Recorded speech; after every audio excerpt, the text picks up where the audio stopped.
Right now, as we speak, the power grid is pulling off an absolute miracle.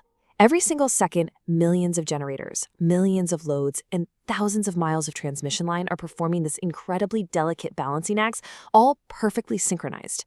And look, modern civilization literally depends on the staying balanced. But here's the terrifying part. When that balance breaks, operators don't get hours to figure it out and react. Sometimes they have mere seconds before the whole thing completely collapses. So in this explainer, we're going to dive into exactly how that happens. We'll walk through those final, ticky moments of a dying grid, second by second.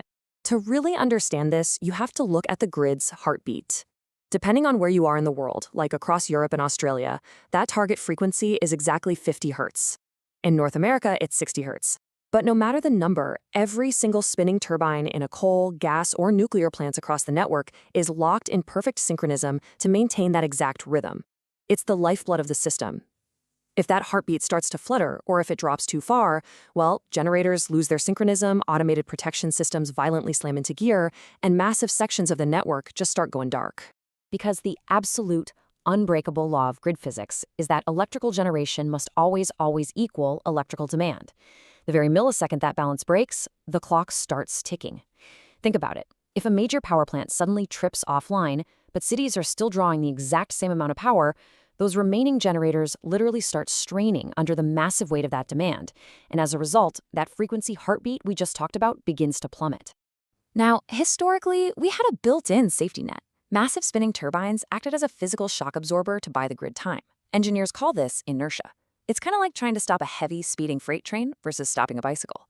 Those massive steel rotors, weighing hundreds of tons, physically resist any sudden changes in speed. But today, the grid is changing. We're transitioning to inverter-based renewable sources like wind and solar. And while they're fantastic for the environment, they totally lack that heavy physical spinning mass. We've essentially traded in our heavy freight trains for light, fast sports cars. To put some hard numbers on what that actually means, let's look at the ERCOT grid in Texas. They recently identified 100 gigawatt seconds as their absolutely critical inertia limit. They basically warned that if the grid drops below this threshold, our existing stability responses just wouldn't be fast enough to keep the system alive during a major disturbance. So this isn't just some theoretical physics problem, it is a hard, measurable limit. When inertia drops below these thresholds, the system gets incredibly brittle. If a major line gets struck by lightning when inertia is that low, the frequency collapses so fast that traditional safety nets just won't deploy in time. Okay, so let's actually start the clock and see what this looks like. Second one, a major transmission line gets taken out, maybe by a lightning strike. The power doesn't just vanish, it violently reroutes itself. Second two, neighboring lines are suddenly overwhelmed with a massive surge of current, completely blowing past their thermal limits. Second three, system voltages begin to wildly fluctuate and sag under all that immense stress. And as the network groans, the remaining generators actually start pulling against each other, their rotor angles violently separating. Which brings us to second four. The voltage angle difference between nodes hits exactly 90 degrees, and it triggers a state that engineers call a saddle node bifurcation. I know, it sounds like some intense, complex math, and it is. But what it means is terrifyingly simple. It is the absolute point of no return. Once those generators swing 90 degrees out of phase, they physically cannot share power anymore. The grid literally stops functioning as a single, cooperative machine and just shatters. At this point, no human operator on Earth can save it. The collapse is entirely dictated by physics. So we had seconds 5 and 6. To save the ship from completely sinking, the grid relies on its ultimate panic button. It's an automated defense mechanism called UFLS, or under-frequency load shedding.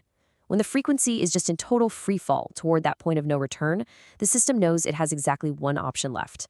If it can't find enough generation, it has to instantly and brutally kill demand. UFLS will intentionally drop millions of customers, basically severing a limb to save the life of the larger connected body. And you guys, this isn't just theory. We literally saw this exact nightmare play out in South Australia back in 2016. Severe weather caused a crazy sequence of faults, and the entire state was suddenly severed from the rest of the national grid. Without that wider support, they were left completely isolated, sitting there with way more demand than generation. At exactly 16 hours, 18 minutes, and 15.8 seconds, that vital connection was lost. The frequency didn't just slowly sag, it went straight off a cliff into freefall. The speed of that fall is what's truly mind-blowing. The rate of change of frequency, or ROCOF, hit a staggering 6 Hz per second. To put that into perspective, Remember how we said earlier that the grid needs a totally constant 50 hertz? A drop of even 0.5 hertz is a massive alarm-blaring emergency. So falling at a speed of 6 full hertz every single second, that means the grid is disintegrating faster than you can physically blink. Those physical kinetic shock absorbers we talked about earlier, they just weren't there to catch the fall. And here is where the math gets really grim. That automated panic button in South Australia, it was only designed to handle a 3 hertz per second drop. So the safety net was actually there, but the frequency crashed right through it. You see, the computer relays have a built-in processing delay of about 150 to 250 milliseconds. And by the time those mechanical breakers physically opened to shed the load, the frequency had already plunged past the fatal 47 hertz red line. The system automatically tripped offline to protect the equipment, and the entire state went completely black. We actually saw a really similar ticking clock event in Great Britain in 2019. A lightning strike triggered this huge cumulative loss of generation. Over 1,000 megawatts just vanished instantly. But here, because of the system conditions, the rate of change was slightly slower, so the panic button actually had the crucial milliseconds it needed to activate. It was still brutal. It intentionally disconnected over 1 million customers, completely disrupting trains and hospitals, but it worked. It caught the fall right at 48.8 hertz, saving Great Britain from a total national blackout. But as you might guess, these threats are constantly evolving. Just look at the April 2025 Iberian Peninsula blackout. Sudden generation losses triggered these incredibly unmanageable power oscillations in a matter of seconds. And it wasn't just a standard frequency drop this time. It was a bizarre, cascading chain of overvoltages. When 2 massive solar generation plants tripped off, power flows violently shifted, causing massive voltage spikes across the network. It was a vicious, second-by-second cascade driven entirely by complex interactions with modern power electronics, and it essentially severed Spain and Portugal from the rest of Europe. Now, the good news here is that engineers are absolutely fighting back. They are tackling these low inertia vulnerabilities head-on by deploying massive synchronous condensers. Basically, these are heavy spinning motors that don't even generate electricity. They literally just sit there and spin to inject that vital physical armor back into the grid. And it gets cooler. They're upgrading to grid-forming inverters, which use incredibly advanced software to make solar and battery storage actually mimic the physics of those traditional heavy turbines. Plus, we're finally making those panic buttons smarter, creating load-shedding systems that actually know where rooftop solar is generating, so they don't accidentally cut off homes that are helping support the grid. So, what does this all mean for us? Well, the transition to clean energy is absolutely crucial, but it's forcing us to completely rewrite the physics of how we keep the lights on. The next time a massive storm hits or a key plant trips offline, human operators won't have minutes to sit down and consult a manual. Our automated systems will have just a handful of seconds to arrest the fall, shed the load, and stabilize the heartbeat of the modern world. Which leaves us with one incredibly unsettling question.